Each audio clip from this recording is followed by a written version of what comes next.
Yeah, let's get started. Everybody, welcome to Trailer Punk Podcast. My name is Justin Hamline. Today, I have the honor of having Ian Bain, one of the best dudes to follow online, because I love that you'll just send me things that you love, that you're like, hey, check out this band, check out this compilation. We'll just geek out about all these different topics and stuff like that. Dude, I'm so happy that you're finally on here.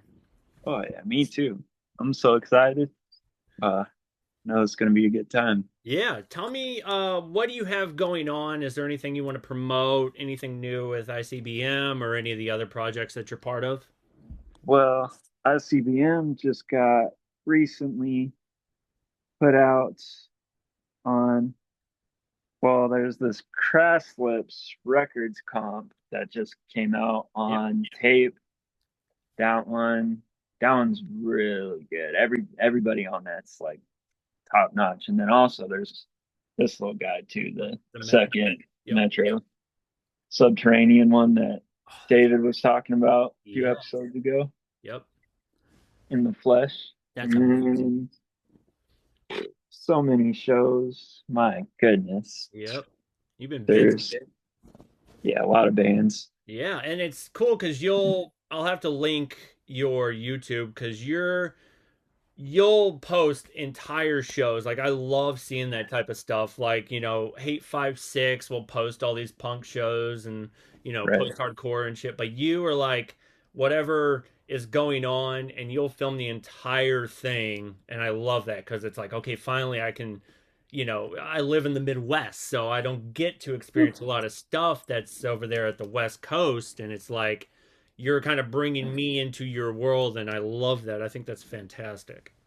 Yeah, I mainly only started that because my buddy Nathan, who's in Rat Pace vs. Rat Diarrhea with me. That's such a dumb name. I'm fully aware of that. But we we have a good time. Yeah. Uh, they started filming ICBM just like, hey, you need somebody to film? Got you. And I was Yeah. like, yes. And they eventually just like tricked me into doing it. And then one thing led to another. We're talking to Joey from the Locust, and Yep. it's just like, yeah, you need to be filming everything. And I was like, all right, fine. I guess I'll start doing this now. Who am I to say no, you know? Right. That's perfect, dude. We when did we start talking? Was it the Nervous Gender Reload podcast or was it Pearson? I'm trying to remember when we.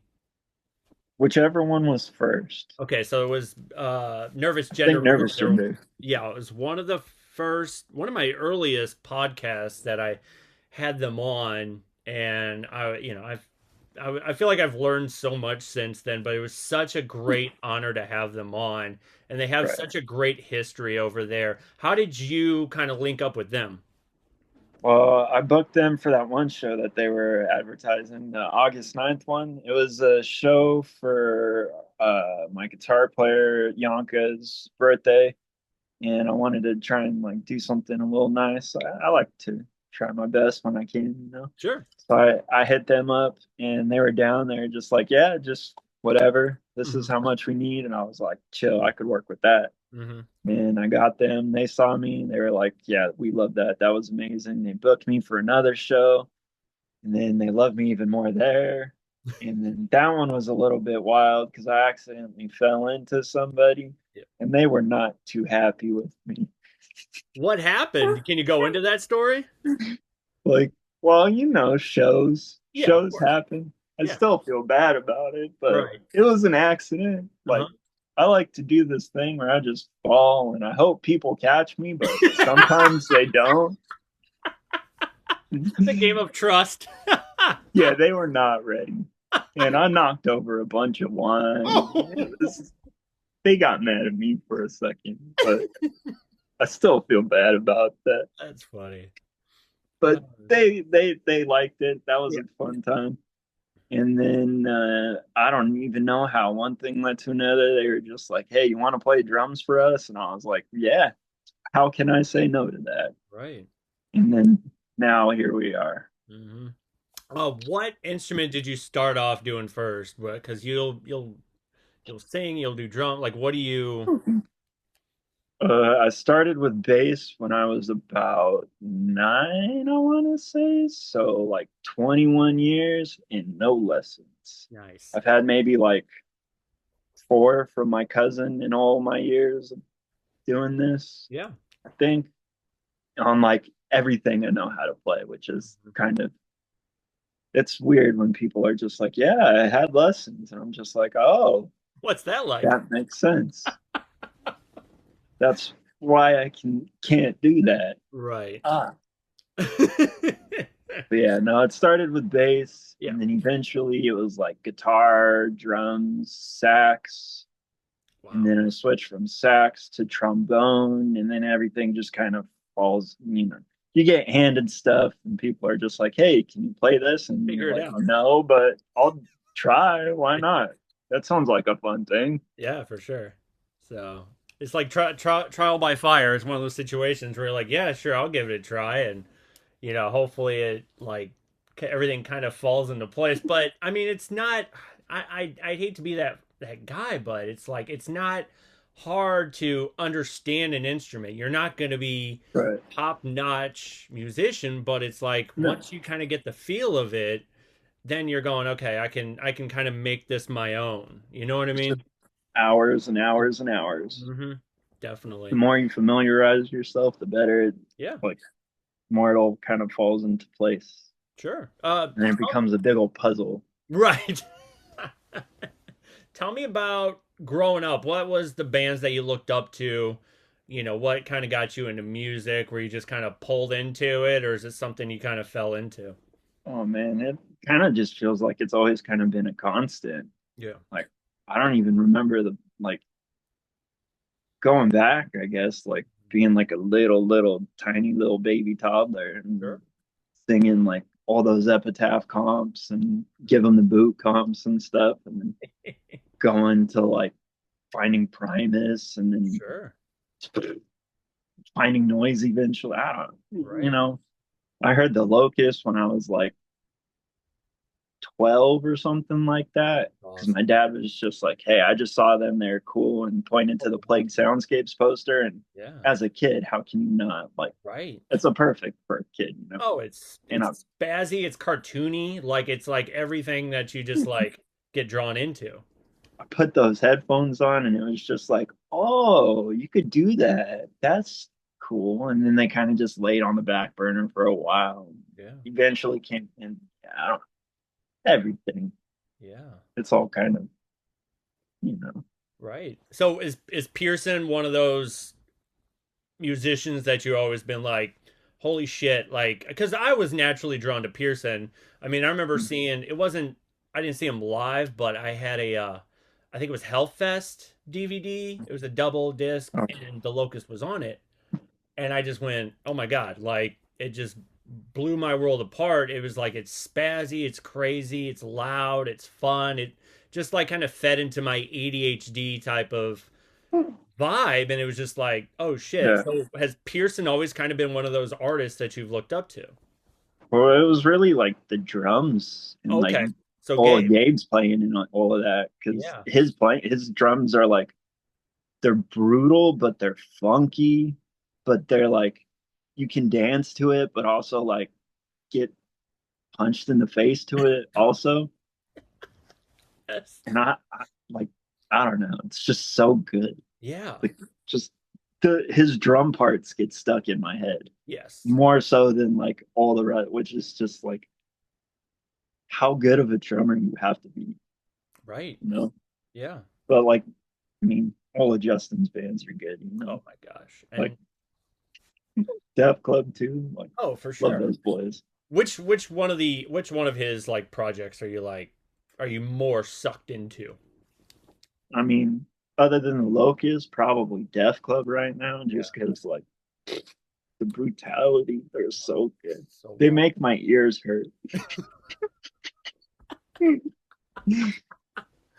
That's 100%. I love and it's pure chaos just right from like he there's no slowing down with the band. I mean, Dead Cross is great, but it's like there's still something about, Def Club that's like yes. Yeah, it's like a pin dropping and it's just 0 to 100, just boom, and then you're off. Exactly. And it's like, all right, here we go. Right. No, that's definitely it. And I think we've talked about this in the past where, with the ADD, ADHD, the air drums and the chaoticness of Gabe and his drums, where it's like he has a way, there's a texture to him. There's a sense of just, there's no straight beat. It's just like pure spaz out crazy drum. And I get that because I have my raw air drum and there's no beat in my head. It's just me going like this. You know what I mean? And it works. Yes, it works. Like never fails. Right. Oh man. Trying to drum along while driving is a scary thing. I would not advise that. Unless you drive stick, in which case it might work because of the Yeah. clutch. But I mean, I'm not saying to do that, but Yeah. I've seen this dude. He set up. I think it was I'm trying to think of the name. It was like a China splash or like a bell or something. So while he's driving, he can still ting like do the. I'm like that's dangerous. Like I could never set up this. I mean, I'll do my taps and stuff like that on the steering wheel, but I don't think I need any like additional accessories while I'm air drumming in my car to like. No, I'm good. So. I mean, there's always time. You never know. Sitting at a Good. stoplight, just Right. hitting that bell. Right. And when you're in traffic long enough, you can go ahead and do that. LA, I mean, it Yep. works. Yep. That's true. That is true. Tell me about life in LA. Tell me about the scene that's out there. I mean, because I'm stuck in the Midwest. We just got snow. We're snowed in right now. Tell me about growing up out there in the Midwest, or not the Midwest, the West Coast, and just experiencing everything in LA. I mean, I'm more like an hour out of LA, the Yeah, IE, like Riverside. sure. And out here, it was basically just like Malcolm in the Middle, Hmm. where it's just like, oh, what are we gonna do today? I don't know. There's a dead squirrel over there we could play with, I guess. Where it's just kind of like figure out something, which is why the music thing kind of comes in handy in all the movies and Sure. you know just finding something to do with some neighborhood kids and getting into some trouble. In some trouble. Don't need to be Not real poking any trouble, but dead animals or nothing like that. Keeps you out of nah, trouble. nah. Yeah, But like just running around playing dodgeball or baseball or sure. tag football or whatever with all the kids and Yu-Gi-Oh and Pokemon and all those too. Yep. That's Naturally. yep. Were you ever like in garage bands or were you just kind of when did you really start kind of getting more involved musically? Guess around middle school is when I kind of started trying to start bands of my own and stuff like that. And like I had this one with a couple buds. And it's been a while since I talked to, but every now and then I still like see them online and I'm like, hey, that's what's up. Yeah. But it's kind of more like around late high school, like 16, 17, thereabouts. From like around then to about now, I think I've pretty much been with like a year or two in between, kind of constantly been playing, Hmm. but like mainly around like late high school, I would say, starting in like doing all kinds of stuff too. Like I think the first thing I was in like this like synth poppy kind of like yeah.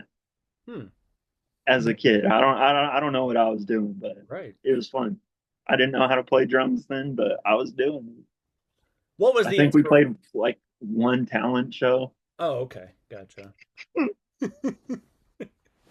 The dreaded talent shows. I've always been one of those like I wish I had enough guts or even just to like put something together, but it was like for us it was like if you're cuz I was doing the like electronic thing, but Mhm. there was not a lot of like access to nobody wants me to bring my whole desktop up on stage. Probably not until much later, but in high school people would have been are you out of your mind? You know what I mean? So trying to do that when I was in high school, because I wanted to do more electronic stuff. But if you weren't in a band, then you were.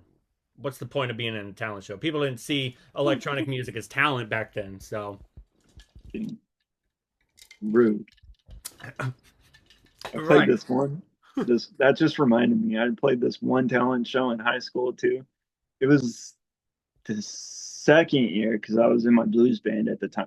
Yeah, just going. It doesn't make any sense, No, it's but fine. Genre to genre, sure. it was so funny. I put like half a bottle of glitter on my snare at the time, and as I hit it, it muted it for like the first three hits. But there was just like it was like it's so cool. But it was really funny because all the drama class at the time got all mad at me and I had to sweep it off. But it was outside, so I Sure. mean I don't know why they're getting all mad at me. Right. It looked cool. Yeah, I liked it. that's funny. Did you say a blues band with glitter? Yeah, it was like a blues rock. Back then we were more Okay. rock and roll, but it kind of veered more into like a Grateful Dead thing, which is when Sure. I left Gotcha. because I'm not trying to stick around for 30-minute guitar solos. Ain't Right. nobody got time for that. Pulling a That's why I whole started a Jerry, band. just like like right there. People are like staring at their watches and Well, it's like even in Give Me Shelter, he couldn't hang. He was just right, like, "Oh, we gotta catch our plane, you guys. This is a right, scary scene." Oh, exactly. Oh man, because like, was that around that sort of like garage rock era where it was like like White Stripes ish or like that no, this type was of? like 2013, Okay, so it was a 2014. little bit past that then. Yeah, God damn. Yeah. yeah, we were bringing it hot. We played this one show in San Diego Hmm. with Howlin' Wolf's grandson, Yeah. apparently. Sure. Which I mean, who knows? Right. But we were too loud for him apparently, and he didn't like us. Oh damn. I had to like, yeah, man. Right. That was wild, wild show. That's awesome. There's always like those unique. I don't know if you have any more of those like where you're doing a show with somebody and you're going, because I had one with Gene Loves Jezebel, which is the goth sort of 80s goth. I guess you can call it new romantics or type. Yeah. And what it was, the band, it was two brothers and when they both split up, they started their own version of Gene Loves Jezebel. It's so confusing. And they came through St. Louis, and apparently I got the more annoying cocky brother. So because this dude thought he was like the hottest shit, like, and we were just one of those typical electronic opening bands. I mean, I was doing my guitar and stuff, and my brother was singing. We were kind of doing like, sort of like synthy punk versions of Ramones covers and shit like that. And this dude Brad. was crazy cocky. And it was just one of those weird moments where you're going, oh, okay, like sometimes there's artists out there that think they're much more than they really are. You know what I mean? The only time I can really think of, but it was still kind of like low key, and it was just like, hmm, that was kind of side eye. Would be like the singer, the Subhumans, kind of did that to me a Mm, little bit, and yep. I was just like, all right, I see how it is. But his name is Dick, so Yeah. fitting, I guess. Oh, so what is your main focus? Is it ICBM or you just kind of go from one band to another, just kind of like, hey, whoever needs me, I'll be there kind of situation. Pretty much whatever show's coming up soonest Gotcha. is the focus. Sure. Right now, the next one I think is Blotchouts. So Okay. I'm gonna be getting ready for that. That's gonna be fun. That's all. Blotchout shows are always a good time. Yeah, And they hurt my ears too. They're very loud. that's good. Before I joined the band, they were so loud that my teeth would hurt. So and God now damn. after it's still holds up. That's awesome. And like, I mean, what kind of genre are you more drawn to? Where you feel more at home? Is it just kind of anything, or you do it more like, experimental punk or noise? Like what? Because you got an array of bands that you're part of. What's kind Yeah. of your go-to? I guess it would be like ICBM kind of stuff. Yeah. like a little bit more punky and like a little chaotic, but a little bit fun. Hmm. Sometimes jazzy and bluesy, but not Sure. really like fully that. Hmm. But I don't know. I guess noise too, because anything goes with noise and Yep. there's no rules and it's just all right. What are we gonna do today? I Right. don't know. Button push, and then next thing you know, it's like 7 minutes later, and you're drenched in sweat and vomit, and other people spit, and all your limbs hurt, and you're like, all right, that was good. Yeah. Do you prefer those kind of shows where you're kind of in this sort of out of body experience? Do you kind of do something like that when you perform live? Is it more natural, or is it you just trying to get into the mode of the music? Kind of how do you kind of put yourself in those situations when you're performing live, if that makes sense? Oh, like the music just starts, and like Yeah. by like halfway through the first song, you're just like nothing, like everything is just gone, and you're just Sure. in it, and you're like, all right, what do I have to play? How did the lyrics go? Right. And then once all that's gone, it's just you're just in it. Yeah. And then next you blink and then it's over and you're like, ah, man, I wish I had done all this other stuff. Sure. Do you guys usually have like a set list, or are you just kind of feeling it out? Depends on the band. I know Blotchouts usually has set lists. Period Bomb has like all kinds of stuff. That's always a good time. And I never know what to expect, but it's always fun. And then ICBM has sets. Nervous Gender always has sets. I'm trying to think if there's any other ones. I Yeah. think that's it, but there's like another one or two bands that are in the works right now that kind of have sets too, but they haven't been posted very much. I But know I you've can been, link you. yeah, I know you've been doing poster art. When did you start doing that? Was that just kind of, hey, I need some art? You're like, yeah, fuck it, sure. Or you've been kind of naturally doing that? Because, I mean, you really do have a unique poster art taste. I don't know. I guess I just kind of always have done it because I mean it's easier to just do it yourself, Sure, than to be yeah. like, hey, can you do this for me? And then you wait like 4 months or whatever, and the show's already over, and you're like, oh, thanks for that, but could have used it like or what hypothetically, I don't know. I'm Sure. just saying, but I guess I've always just kind of done the first one that I booked. I think I did the art for. I don't remember when, but that was like all the way back in high school for this backyard show for my pop punk band. We literally just sounded like Green Day's first album. I think It was, everybody kind of goes to that. Yeah. yeah, it's either that or the Strokes, right? Mm-hmm.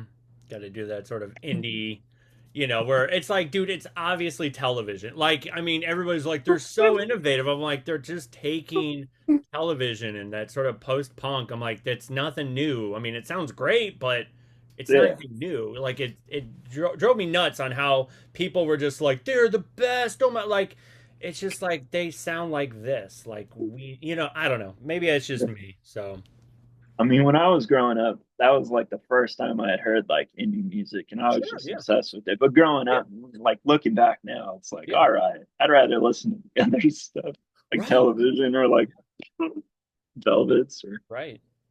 whatever else they're ripping off. And maybe there is like a good, like it's a good introductory band or like a starter kit where it's like you go here and then you're kind of going from here and there, which is fine. But Yeah, it's one of those things where, you know I guess people just put them on such a pedestal, which I liked. Okay, look, I'm not fucking trashing the Strokes. They're no, talented, but I they're like those. that album. Yeah, and I love it. I love the album. It's catchy. It's so well done. But it almost felt like they didn't go through the trenches like most bands should. Because, they all had these connections and they all went to this, you know, prestigious schools and shit like, their families are rich and just was like this was kind of, I don't know if this was their just rebellious stage or what, but again, I'm not trashing the band, but it's one of those No, ones like bands should go through the trenches and yes, go through the bullshit and shouldn't be handed everything like like Play they are, you some know. bad shows. Yeah. Go through the shit. Go through the bad shows. Go through a bad sound guy. Go through somebody who's not going to fucking pay you. You know what I mean? We have to go Yeah. through that. I played this show last December, and it was like we advertised it like 3 or 4 days before it was supposed to happen, and it was like on a week. Not even all the bands were there to see my set. And there was the sound guy, the bartender, and like one or two other people. Yep. Been The there. last song, my band couldn't make it too, so I was just ICBMing it by myself with the Sure. bass and then the backing drum track that I recorded. Yeah. And then my bass cut out on the last song, so I just had to like make up for it and dance for the 4 people that were there with drums playing and being like, "Yeah, this Got to isn't the power most through it. awkward thing ever." Ah. Yep. Hi, kid. And you're there. You're there to perform. You're going through the shit. Believe me, we've all, if you've Yeah, gone through the shit where you're, it's like you're playing for the sound guy or you're playing for the bartender. And it's just like, go through the shit because that's where the growth begins, where you're going, yeah, it can't get any worse than this. You know what I mean? So any bit of gig that comes up where you have a handful of people, a room full of people, or, whatever, it's like, that's what makes you the musicians, and this is why you keep fucking doing it. This is why you yeah, love doing what you do. yeah. I'm gonna do it the same regardless of how many people are. I've played so many shows at our my little home spot. Hmm. Boy, I have so much love for them. Oh my god. They for their noise shows recently, they've done this thing and it's a tiny little tiny house, you I know. love it. Yeah. They put 4 subwoofers in there with 4 PA speakers, so it's like a quadraphonic. So there's like the 2 subs, 2 PAs, and then across the room it's 2 subs, Yeah. and then two for noise shows. And it's like That's amazing. I've been playing there for like 10 years now, and there was like a small little period there where there was like 3, 4 people per show. It was just like everybody who owns the place. Yeah. Well, I love performing for them because Yeah. it's like family. And but like nowadays, it's like it's revitalized again. It's like we're back, Yep. which is nice. Yeah. And The those ebb and flow of things. Yeah. And those small shows, I think, though I like those the most, where it was like, hey, we do a basement show or we do a small show and just that fucking setup, goddamn subwoofers for a noise show. It's like, God, that would be fun. That would be a And great thing to experience. it's in a wood. It's like the perfect place for it too, because it's wood floors, and then underneath the wood floors, there's like a foot or two of just like space. So it's like optimal sound. It's the best.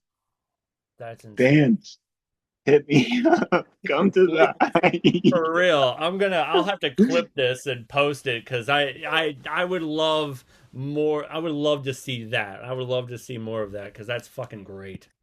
It's a home base. I love home base. We love the void. Yep. That's awesome.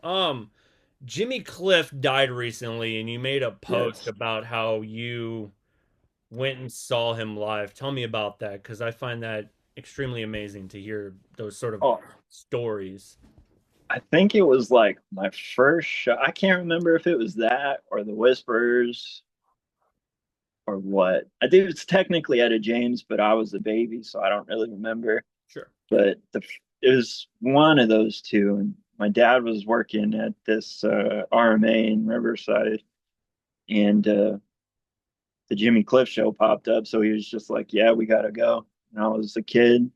I loved ska and stuff from all that Hellcat. Dude, hell yeah. And I was like, yeah, all right, cool. And all I kind of remember is just him kind of doing that little bouncing Bobby thing that he does and the little, just like from the side, all like, Sure. kind of angle that. I, you know, just like backstage as a little kid, just like, whoa. That's And then my amazing. dad ended up scaring him in the parking lot trying to get an autograph because he's all big. And Jimmy Cliff is not a big man, I guess. Oh, So my dad was just like, hey, can I get an autograph? Or sure. however he does it. That's awesome. That's so cool. And just a experience like Jimmy Cliff is so insanely talented, and Yeah. that's such a soft spot for, reggae music and Yeah. all that ska and two step or two tone, whatever. And it's just like to hear that he passed away, which is, come on, we're all kind of coming and going, but it was just one of those really Right. just sad things to hear, and it's great that you have such a story for something like that. Yeah, it's cool. Um, we just had a holiday. Are you a holiday person? Do you do Thanksgiving? Do you do Christmas? Do you do the family thing, or do you just kind of go solo, or what's your usual take on I the holiday? I try to do family stuff as much as I can because I love my family and whatnot. But I mean, this last Thanksgiving I missed because ended up getting like a little bit of a head cold and stuff. Mhm. And It's going around, yeah. then, but this upcoming Christmas, I should be there. But was I mean, I try to be there when I can, but usually I'm working or there's Mhm. shows happening, and I'm like, I'm trying. You know what? It's okay to stay busy because I think we often get in a rut where if we don't have a lot going on, then we kind of go stir crazy. Are you like that Oh, yeah. as a musician, or do you just kind of go, I got to be doing something if I'm doing nothing? Oh, yeah. That's why I have like so many. I'm working on another album that I had finished as soon as I had Wagtails recorded Yeah. because got to keep it coming. But I don't know when that'll be done. Yeah. We're almost halfway done with that right now. What's I'm the free. what's the inspiration for this album? Are you kind of sticking with the same sound, or are you kind of going, all right, so I'm taking all these other, do you take like bits from like other projects and other bands that you've been on and naturally kind of put it towards certain projects, if that makes sense? Mm, Sometimes, I mean, that's just kind of the nature of like being self-trained, Yeah. I guess. Right. It's just like my style. Sure. So I just like bring that with me. I notice it too. Like whenever I play drums in one thing and then I play drums in another thing, I'm like, I gotta not do that. I kind of do that in that thing, but Right. you know, Yeah. I I try get not to so much. And with this next album, anyways, at least I don't know. Should be good though. Yeah. Yeah, I can't wait to hear it. What's do you have an unexpected influence where you people would not assume that that you would listen to that and kind of draw inspiration from it? I don't know. Maybe like all the like indie and doo-woppy kind of stuff I listen to. Yeah. Like all the like lowrider jams and like stuff like Mary in the Junkyard or whatnot. Yeah, yeah, yeah. Maybe I don't know. I don't know what people would expect me to listen to Right. because I listen to everything. Yeah, I'm the exact same I way. like to listen to. I was listening to Organized Confusion yesterday, and then I went from that to the Locust today. So I mean, I I don't know do what's going on. I do that shit where let me see if I could pull up just cuz I was stuck at home and I was bouncing from one band to another. I think it was let's see. Um let's see. I know Chemical Brothers was one, and then I went to like Dave Matthews, and then Lorna Shore, and all these other bands. Like I just kind of feel Yeah. something, and then even More Mother, which my brother introduced me into her, which she's Mm. crazy talented musician. Her new album's great, but yeah, I'll go from I'm one of those. Like I'll listen to noise. Like I don't mind listening to like power electronics or noise music and just go, yeah. People go, well, how can you I just go cuz my brain needs something. It needs to be tickled. I don't know. You know what I It's mean? something else. Yeah. Oh man, so many days of just yeah. Right. Dude, it is. It's exactly it's just going, I don't know what to expect today and I'm going to listen to pretty much anything. Yeah. Or podcasts Right. like this fine one that Hey, we Joe. have here. Thank you so much for being on, man. Like, Yeah. have you ever done a podcast before? I did one where it was called the Skippables, where we just roasted an artist's discography and picked their worst song. And I picked the White Stripes before they got in the Rock and Roll Hall of Fame. So I'm gonna say we got them in. That's I'm awesome. not saying that we got them in, but we got them in. That's great. Way to go, Jack. That's unique. What do you think about that? What do you think about where Jack White has gone, and not just that, but like where? What's your thoughts on Meg White as well? I love Meg White. Yeah, I She's do too. cool. She's a perfect drummer for the Sure. like. There's some things that she does that are like really, really subtle, but they're just like on point. Like you can't like I don't know. I always try to think of what else I can do on Hmm. drums that like a lot of other people aren't doing. Yeah. And it's usually just like, what would Gabe do? What would Devo do? Mhm. And then every now and then it's also like, what would Meg do? Yep. Because like I forget about the White Stripes sometimes Right. because I listen to them so much. So They're just much. so deeply ingrained. Hmm. But nah, it's cool. I love that. Yeah, I do They too. seem like good people, so Hmm. Yep. that's what's important. And I think that's what with Meg, because people going, why didn't she show up? And not just that, but she's been categorized as one of the most and one of she's not the most influential, but one of them. And people just gave her so much shit, and I go, well, you didn't really listen then, because Yeah. there's uh, genius in simplicity. There's if Mhm. you because she found her niche. She's not trying to be overly this or overly that. It was just like Meg is just being fucking Meg, and I don't think people understood that. Yeah. It's not like you don't you're not trying to hire her to be the next drummer of Slayer, you know? Right, of course. You want her to be like just pow pow, which Hmm. she has so much pow pow. Sure. Yeah. So much. Hmm. Jack too, like damn. Insanely talented and smart. Yeah. Like I think he really helped contribute the boom in vinyl, because he Yeah. just kept, with Third Man Records, he just He kept going basically ham. like revived it by buying all those record plants, I think, Hmm. or something like that.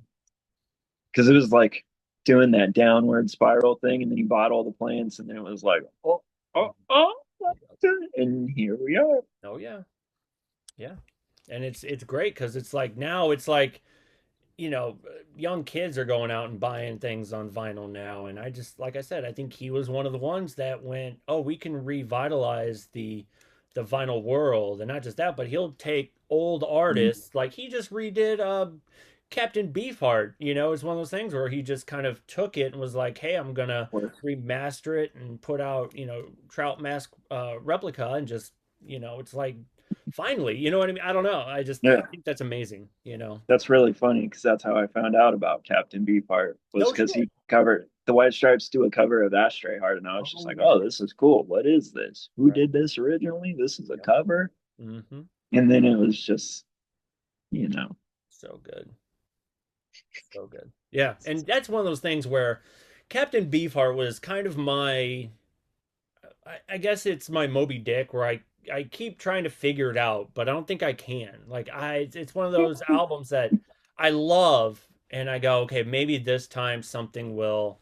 But maybe that's it. Maybe that's the thing, is that you go in not knowing, like, where the fuck is this going? You know? just supposed to keep you off guard. I think so. And maybe that's just me. I'm naturally trying to find comfort in music, but it's like, no, you're not supposed to be comfortable with this album. It's supposed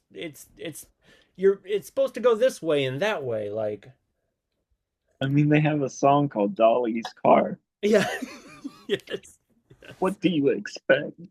right. And that's the thing. It's like this was a planned out album. Sometimes there's albums where they'll create and just go, okay, No, everything was written out that way, where it's supposed to be off kilter. It's supposed to be, off beat and a little out there. It's like, no, that was the point. And it's just like, I don't know. There's just brilliance in that, you know? I, I heard this thing that he would write guitar parts like a piano, Mm-hmm. and he would have like three guitars because that was the only way he could fit all the octaves on a Right. piano, like That's within the, which is just also like, how do you do that? it's it's It crazy doesn't as make any shit. sense. Yeah. Uh, Shit. What would be your desert island band if you? what would be your go-to? You could say, you know what, I don't make the rules, but it could be a band or it can be a musician that's been in multiple bands. You go ahead and take your pick. Cardiacs. Cardiacs. Yes. And Because they why? do everything. And Okay, it's all so good. And every time I hear them, I hear something new. It's unfair. that's awesome. And then you get the live stuff, and then you watch the live stuff, and the live stuff is even crazier than the recorded. It doesn't make any sense. It Right, continually just melts my brain. I don't get it.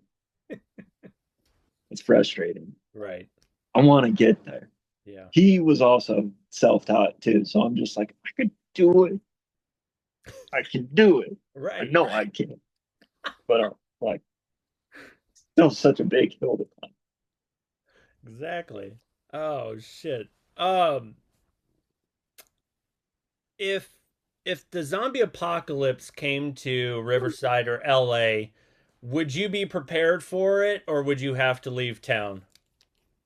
I don't. Well, I don't know. I do have a sword here, so There you go. Okay. So yeah, you'll at least you weaponry you'll be ready. a little bit, I guess. I don't know. Where would be I your would probably hide out at a friend's house who I know That's what I probably was thinking. I think get my back. yeah. I Cuz don't think I would be prepared. I would get got so fast. They'd be like, "I'm hungry." I'd be like, right. "Oh." I I'd was be like Gil from The Simpsons, like, right. "Oh, not No. me again, George. Oh, Gil's had a rough day."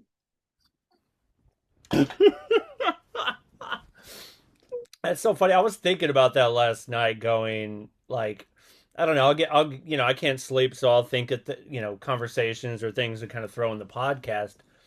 And I was like, would I be ready if the zombie apocalypse happened? Now I'm kind of in the middle of uh I'm about 45 minutes outside of St. Louis, so it's not a very big area. It's kind of spaced out enough where I feel like I could be a little bit more secluded, but I do live in the sort of suburban area.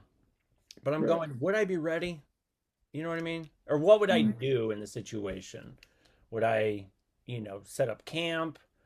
I don't know. I think about that weird shit. And we were kind of thinking about that a long time ago when the zombie boom was kind of going on, where, you had like Shaun of the Dead and kind of the zombie the bring up zombies of like the early 2000s, and then you had Yeah. books about like World War Z and the survival guide and shit, and so you kind of go, what would I do in this situation? And now I got family too, so it's like, how am I gonna prepare for that? Treadmills outside of a warehouse. I heard about that. I've heard that. Yes. That's the move. Just high speed, just This high set speed. up camp and just watch popcorn. You'll be good to go for at least a couple days. Until maybe they figure out one of those thinking zombies like Well, if they start to adapt, then you got to start to use weapons, and right. hopefully the food doesn't go bad by then. But No, you definitely need that processed, everything processed. There's probably absolutely no nutrition. It's gonna be like bags of Doritos, and that's what the alcohol is for. I think that's what the alcohol is I for. don't even drink, but I don't drink in a either. situation like that, you kind of need to You may take one of have those to. those like AK Yeah, things of tequila or whatever that they have. yeah. Oh man. Do you have a vice? I think caffeine is my vice. Do you have a vice?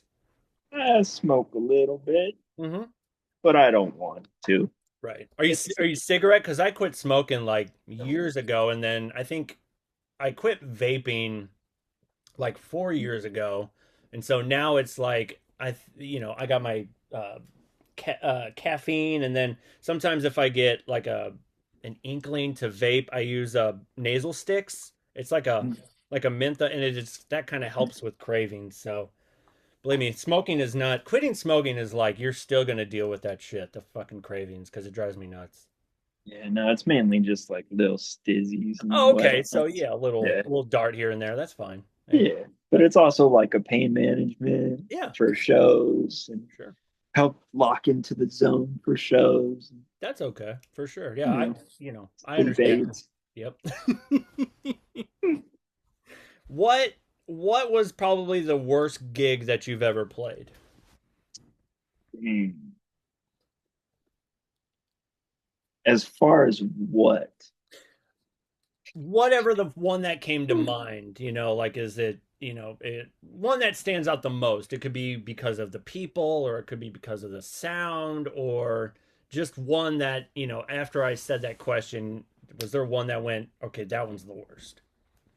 First one that came to mind was probably that one last December where everything just stopped working and I was Yeah. playing and nobody else Mhm. sad and awkward. Like, yeah, I want to be a sellout, but there's nobody here to sell out. Right. Oh, God. Darn it. What was me? Woe Oh, is me. y'all done.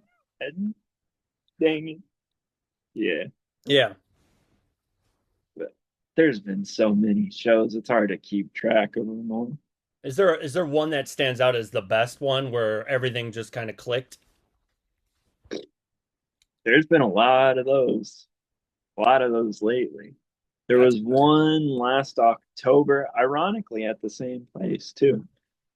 That was kind of like that with ICBM, and funny enough too. And also, my band couldn't make it too, which is okay. I could hold it down if needed. sure. Yeah. And then I don't know, the Shed show that Blotchouts just did, where Lou from Soiled Doilies, Mhm. awesome noise project, Yeah. amazing. Like their shows still haunts me, but in the best ways. That's way right. They're so good. Ended up hanging upside down though from the rafters while playing sax. And that was, yeah, that was wild. That was a fun show. Yeah. The last Fred show was Spring Breeding and Crisis Actor and Clinton Wall of Sound too. That one was real. There's been a lot, so many good, Yeah. too many. There's too. That's why I have to film too, just because there's too many good shows. I Gotta can't. experience it for sure. Yeah, Yeah. I want to relive it. Yeah, and I was gonna ask, are the what shows would you find better? These small sort of indie rock, or not indie rock, but the small like independent shows, or is there ones that, the big acts that really blew your mind, that really shocked you? Like, do you get more out of the smaller shows, or is there some, major acts that really just was like, wow? Generally, I prefer smaller shows, Yeah. but like Wu Tang Whoa. and Dwight Yoakam, both were like Wu Tang was insane. They filled up the entire like whole crypto Staples Center, whatever. I don't Yeah. know what, Right. you They know. keep naming it. Yeah. They filled it up with confetti, just the entire place just filled it up. They just shot confetti cannons for like a 5 minutes straight for like it Jesus. was while shooting champagne at everybody and the Yeah. whole I think it was anyways. It was that one was yeah, Wu Tang is insane. Jeez. If you can see them, Yeah. If you they ever have come to. around, right. Jeez. Dwight Yoakam too. Yeah. Dwight Yoakam is one of the best. Like Jeez. he only usually does like bigger shows too, but yeah, I would. Dwight Yoakam's a fun time. He Yeah. plays for like 2, 3 hours, does encores and stuff like that, does guitar changes in the middle of transitions that don't exist. It's insane. He's got like a wall of amps behind him and stuff. Just so good. Yeah. It's just rock and roll as hell. Sure. Yeah. And, we were talking about Jack White and how Jack White will come and he'll do 30, maybe 40-minute shows and just go, this feels right, versus, Dwight, who will put on, over hours long shows. Right. What do you expect when it comes to going to a show? Like if you saw Jack White and Jack White, gave his all for 30, 45 minutes, how would you feel versus seeing someone who played over an hour and a half, almost two? I don't know. I saw Wayne Hancock one time. He played for like 3 hours. God. No drummer. It was awesome for like 2 hours, you know? After a while, you're So like, whoa. it depends on this. And I feel like if Jack White only played for like 30, 40 minutes, that's kind of cool Yeah, because it's sure. just like, oh, I want more, you know? And Yeah. that's like what you want when you play. But also like he could play for like an hour and a half. I feel like probably, and Sure. that'd be good. Maybe two. I don't know. He's got a Depends on lot in how his it's fun. catalog. I mean, I can Yeah, see, I don't know. I mean, I guess I could see him doing some like, but it's hard for me to listen to Jack White and have him play the White Stripe stuff with a more because he's got a very technical drummer with him. I mean, yeah. he's one of those just Chops for yeah, days. fucking just God. And he has a snare drum that's like sideways, Yeah, and I saw when he was on SNL during the COVID shutdown, and I was just so blown away. And the dude's just like, and just I was like, how can you do that to a White Stripes song? But you know what? That's Jack White's choice. I can't yeah. get mad at that. But I don't know. It just feels wrong to It complicate it. a little bit, and it was odd, but god damn it, if he didn't blow me away as a drummer, I'm going to, and it's just off kilter snare drum like that just blew I it. It was think his just like, tom even too was like the yeah, other way. It's yeah, where it was like da da, yeah, and and then he just over here. fucking, It's just I was like, God, that's insane. Like I could never, I like my drums the fucking way they as flat as possible. are. I need that shit. Like I can't, I got shoulder problems enough as it is. I don't think I can, So I don't know, man. I don't know. So, but uh, creatively, where do you usually go when it comes to when you get ideas for a song? Are you, when it comes to writing lyrics, are you just kind of more comfortable writing everything in a book, in a journal, or on your phone? Kind of what's your usual creative process?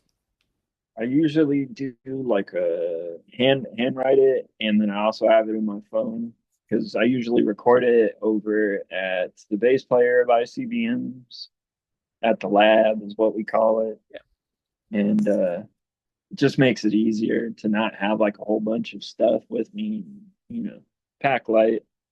But yeah, I usually like to handwrite it all. I have this the next ICBM notebook right here, Oh all wow. laid out Oh, there you go. with like tabs and everything, Yeah. lyrics. Oh, you get right down into it. Yeah. Okay. Yeah, Wow. That's amazing. trying to, anyways. No, that's perfect. Because, I mean, for me, I'm always very like, I don't know, like I don't really take too many notes. I just kind of go, because I use, a digital audio workshop. So everything is whatever's on there. So I'm feeling it out, shit like that. But you just really go, here's my lyrics, here's my tabs. Like you really have everything as the sort of, take it. That's amazing. I like seeing Yeah. people's different creative processes like that. Rough drafts and all that in there Sure. too. Well, I mean, as best as I can. The tabs are a little bit trickier because Of course. I'm kind of dumb and don't like That's writing. fine. But I mean, I've got a couple in there, so that helps. So do you get like behind the bass and kind of go, okay, here's my song idea? Do you get in front of a keyboard? Like what's your primary, okay, here's my song idea? Because I'm either I'll stick with like I'll start with a beat and then kind of move to the keys to kind of get a melody going. What's your usual creative process?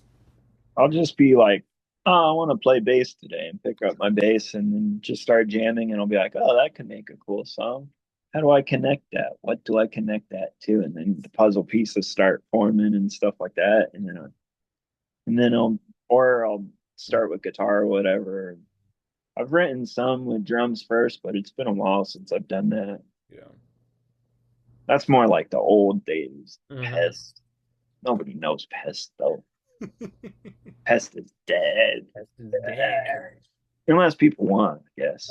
Hey, if they ask for it, let them have it. You know what I mean? If this revives it, then so be it. I say I'm not gonna turn down shows.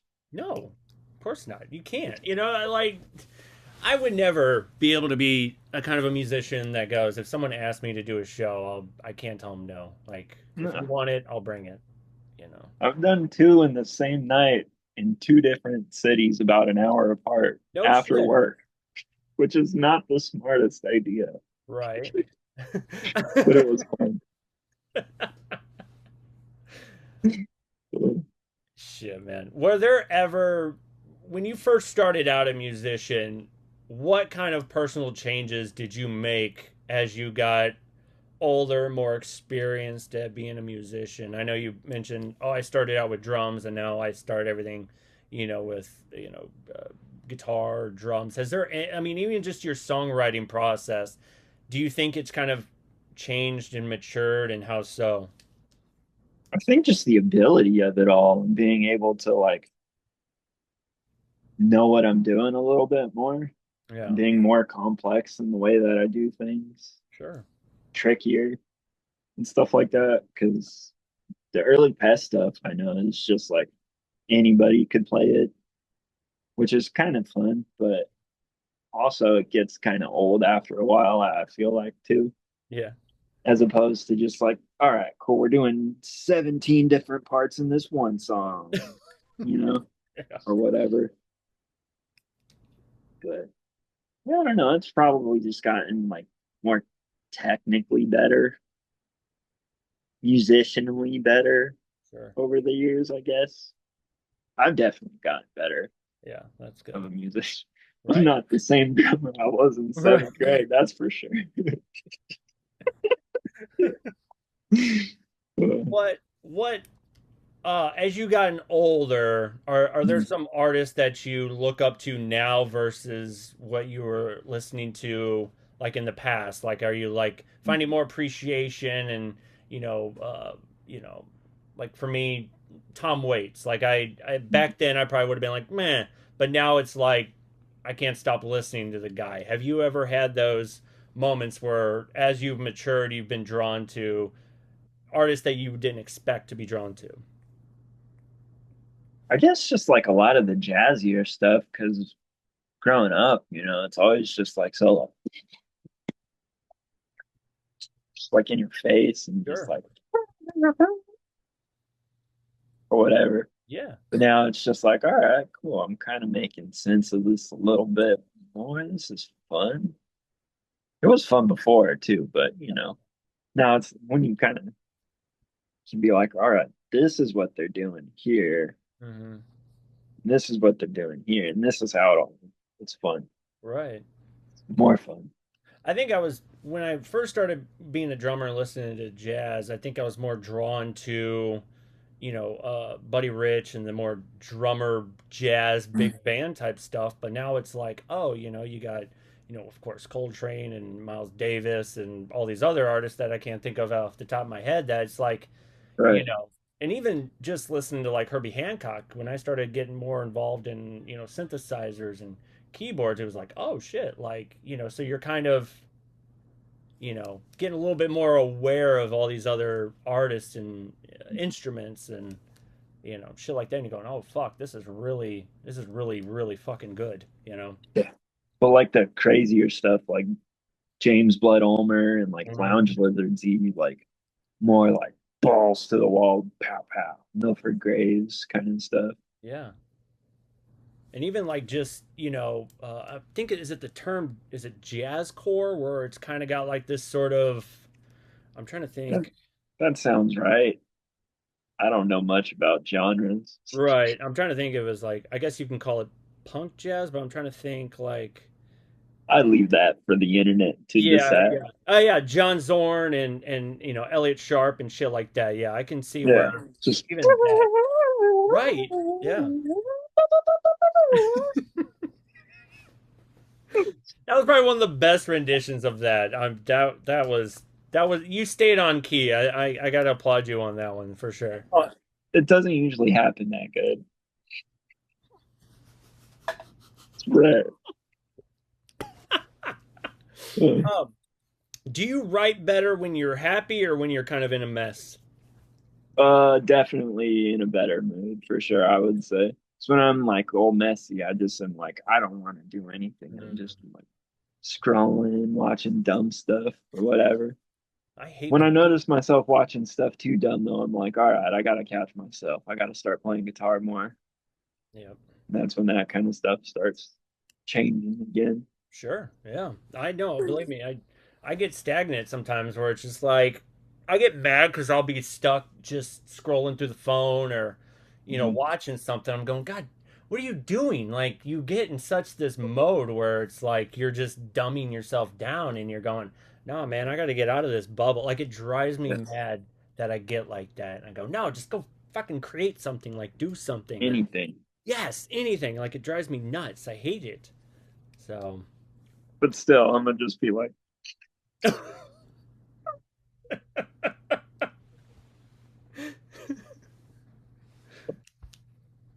nah, yeah. Right. No, I get it. What's when you guys get what's your kind of studio setup look like? Do you guys use the sort of digital audio workshop or are you guys a little bit more analog type?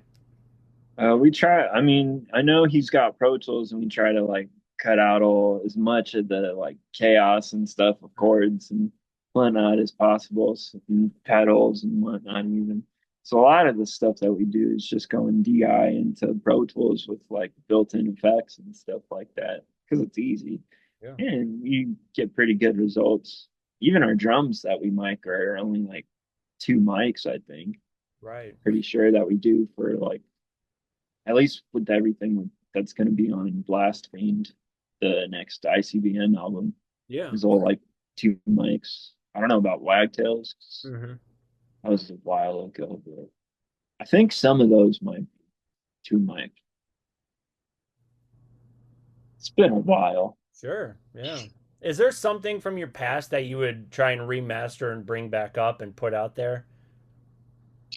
I was thinking about doing this recently with one of these like dead projects that I have from this old label that I used to have Hmm. uh, under this band called Cootie Woody because I found like 27 songs or something like that from them. And I think I only put out like four Hmm. back in the day or eight or something like, well, like seven, something like this, seven-ish thereabouts. So Sure. it would be kind of fun to re-release all that. It was just supposed to be like a dumb, stupid, silly project that I Right. wanted to make it sound like kids were playing it. So I would like Okay. play drums left-handed instead of right and stuff Got like that, just to make it sound extra stupid. extra like beginner or immature-ish, just kind of be like, hey, this Yeah, that's unique. I like that. I didn't think yeah. of something like that. That Extra obstacles, sure. Yeah. dumb it down. Right. Would you intentionally make something bad just to see if you can either leave it like that and see what people think or to try and better it, if that makes sense? Oh no, I would absolutely just try to make something bad. I Okay. try to do that all the time. Yeah. That's what Big Top Bedlam was supposed to be. Oh, really? Okay. Just one big, dumb, stupid, bad Just joke. a fuck around band, like just whatever. Drums are like my main instrument, and there's no drums on that album at Oh, all, okay. which is like, why am I doing this? It makes no sense, but it's fun. If The you could, dumber, the better. right. If you could do a different genre, like one that's like, you would kind of need all your ducks in a row, but if you can do a different genre band or whatever, what would be your sort of dream type? Anything like super chill, but I don't like have the attention span to be all like, all right, cool, we're gonna chill out today and just Sure. relax. I just want to be like, all right, cool, we're drumming fast now. Or whatever. Right. I want to dance, and you can't dance when you're chilling out, You're you know? chilling out. Yeah. But like Mama Malarkey and stuff, and like all that kind of like indie stuff is Yeah. so good. Yeah. Something like that would be fun. Or if I could pull it off eventually, like some Raymond Scott, super technical, like cartoon music kind of Yeah. Like just Aquabats type. just insane. Just Carl Stone. Yeah. That would be great. That would be great. Was there ever a moment where you almost quit music entirely, and then what kind of pulled you back in? Hasn't every musician? Of course, of course.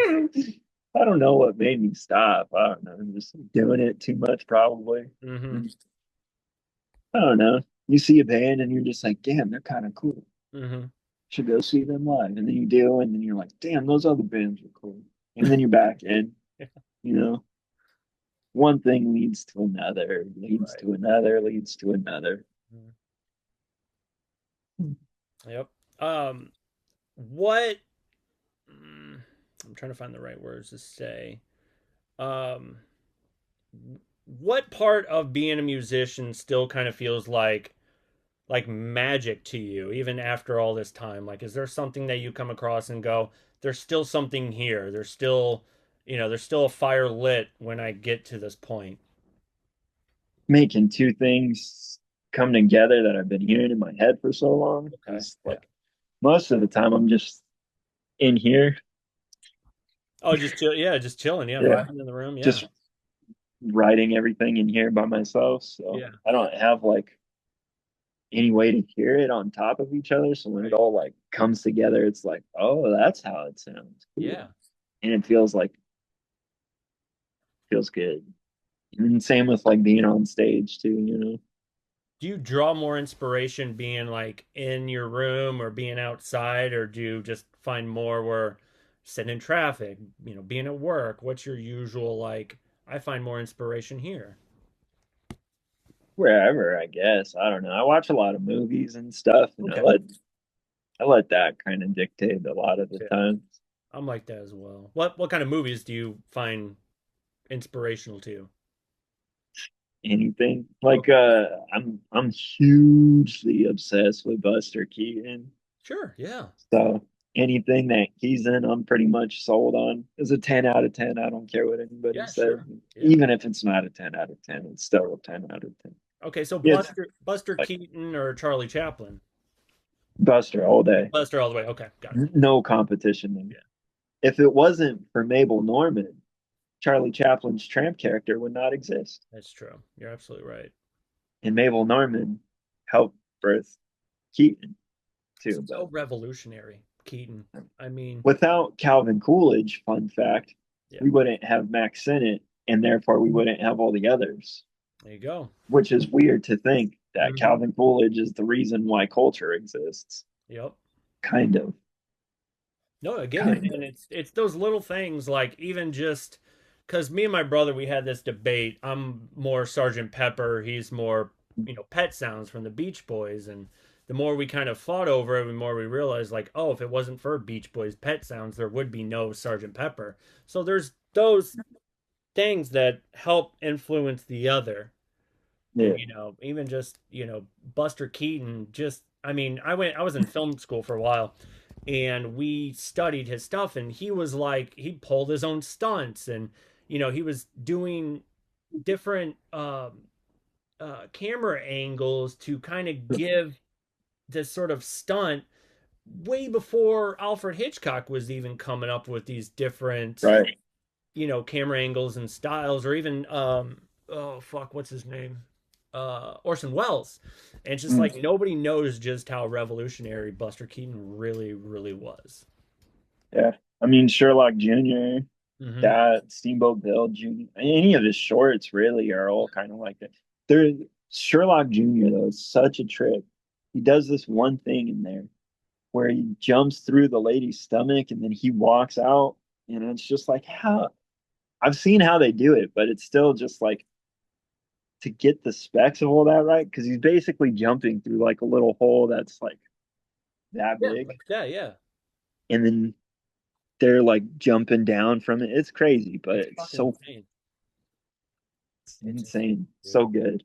Are you more drawn to older movies? Because I'm kind of like that. I'm somewhere. I like my 70s, 60s, 70s cinema versus, I mean, I'll watch new shit, but it's kind of Yeah. like a comfort. Do you have that sort of go-to comfort, style or genre or era? Oh yeah. Like I guess it would be like the 20s, Sure. which I mean it's way before my time, but Yeah, of course. there's just something about it's just like everybody was like trying so hard to like be impressive. Yeah. It's just like I don't know. Like Abel Gance's films are like Yep. They're such a trip, but they're so like, and then you get like Keaton and all the Max Sennett comedies and stuff. It's just like it's fascinating, Oh yeah, and even just I love like just the German expressionists era right? of cinema where it was just like, Metropolis and the Cabinet of Dr. Caligari and stuff like that, where it's just like they were just going, hey, let's fucking experiment. Let's go surreal with a lot of this stuff, which was like crazy and groundbreaking. Like surrealism in movies was like, yes, and especially so early on. Like, wow, Yeah, I mean, yes, yes, we're out yes. here. Thank you. Yep. I love that kind of stuff. I love that shit, man. That always and I draw inspiration from a lot of that stuff when it comes to music, where it's like, what can I pull from it without being like, oh, I'm Mhm. ripping something off, or I'm, being too paying too much homage to something where it's like, how can I take what I Tweak it. love and kind of filter it through this brain of mine? Mhm. You Oh know, yeah, constantly. yeah. The next album has a little riff that's basically just the circus, the blue doo doo doo doo doo doo doo. It's basically just that, but I try to tweak it to where it's not like so obvious. But I mean, Sure. it's probably public domain. It's that usually that stuff is. I mean, I can Like, never, you'll hear that shit pretty much everywhere. And yeah, it's such a struggle to find something that really is public domain and used it because I've had to dig deep when it comes to a lot of these public domain movies and try and sample those and go, okay, well, maybe I won't get in trouble for having this. yeah, So I mean, even that like circus thing. No, I heard that today at work. jot that one down. Yeah, it's so good. Yeah. My Um, theme song. my, my theme song. I love that. That's what that goes on in my brain when I'm feeling very chaotic. It's just like a constant that's always there. Sure.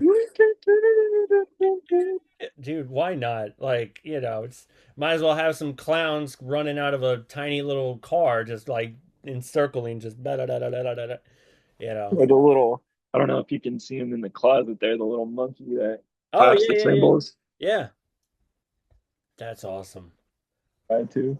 I always wanted one of those. Was that just because of like, because some people will be like, oh, it's the monkey paw or the monkey or even just the monkey from Toy Story 3, but I've always just been drawn to that sort of monkey percussion thing, I guess. I've always been drawn to that.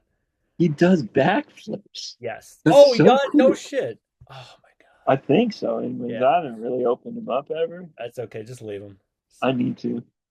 He's kind of nice though. I like him tormenting me with his bright red eyes, Sure. staring at me while I sleep. Staring into your soul while you're trying to sleep. But like, look, come on. Like, you gotta have to close the closet door or something. That's my sleep paralysis demon, just a It's your sleep claiming paralysis monkey. demon. You should bring him to a show. Have him as a show. I used to have. It was like, how like in those old Mexican households where they had like the Jesus picture, and it would kind of they would have like little lights and mechanics, spirally things. I always called it my psychedelic Jesus, and I always brought him to my shows and would set him up. You should totally bring the monkey out on stage. That was the plan. I think I just need batteries for it, but that's like a whole thing. I do have mannequins that I bring with me Okay, sometimes, there though. you go. There you I go. have one that I found out of a dumpster and it has damage written across it, but there's ED on the butt. Yeah. So I call it, I can't remember, ED headless Oh, okay. because it's just the torso. Right. But I like it because it's the ED on the butt and there's like a little poop stain from it being like in the dumpster. So Yeah. ED, erectile dysfunction too. Right. Is it like I've always wondered, when you see those, is it like did it come from a store or just an edgy punk band? That's a good question. I don't know. Yeah. I think it might have been a store because Yeah. it was like outside of the mall, but Right. I don't remember. Huh? I've had those for a while. Do you think? social media has really helped kind of like pushed your music along, or do you think it's kind of like it's been more word of mouth or just performing live? Probably more word of mouth, I feel like, because Yeah, I don't really see like nobody really tags me and stuff or anything like that when it comes to like, I mean, like my friends do, sure. which is rad. I Yeah, love that. I love all the footage. Please send me all the right. footage. Yeah, But no, I would say it's probably all word of mouth I think mostly, which is cool. That's the I way think it should be. it should be that way. I think punk and just independent music should be word of mouth because you're not going to get a lot from. I mean, I like seeing the footage, but Right. when you're at a show, man, you got to be at a fucking show. You got to experience everything the way it should be done. Yeah. Yeah, It's more fun. it's way more fun that way. It's way more That's fun that way. why I try to like hide back in the corner and put There myself at risk to get that footage. you go. People going crazy. Oh shit. I'm gonna go ahead and I'm gonna go do my last question and then I'll let you go, dude. Thank you so much for having me on. I really appreciate it, Of dude. course. Thank Um, you for having me. what's your plans for 2026? So far, I have a few shows, bunch of shows so far, and then other than that, hopefully releasing the next ICBM album, hopefully, and then I don't know, guess just playing it by ear. I know Nervous Gender wants to tour, Okay. and Period Bomb wants to tour, so that'll be cool if those can happen. And then I know in January, I think it's the 8th. We're playing at Permanent for Period Bomb. The 10th, Nervous Ginger's playing. The 17th, ICBM and Period Bomb are playing at Zebulon. And that show is going to be so chaotic. That's I'm going awesome. to make it so because the last time I was there, I saw Joey from the Locust playing there. So, just that alone, I have to kill it. Yeah, sure. But like Psychic Graveyard, I've also seen there who are like one of the most amazing shows I've ever seen. And Wow. like Joe Baton with a 9-piece band played there. So I'm gonna really kill it at that one. That's cool. Everybody has to go to that. I'm gonna make sure that Let me know. I'll but like promote the best that I could to help make sure that uh, I'll do what I can to help promote it. I'll just say that. So the priest. And yeah, I guess just like a bunch of shows. Hopefully get some more recordings out. And I don't know, you know, play by ear. shout out the odd advantage real quick. Hey. All right, man. Thank you so much, man. I appreciate your time, buddy. Yeah, of course. All Thank right, you take it easy, personally. man. Of course, back at you. Yep.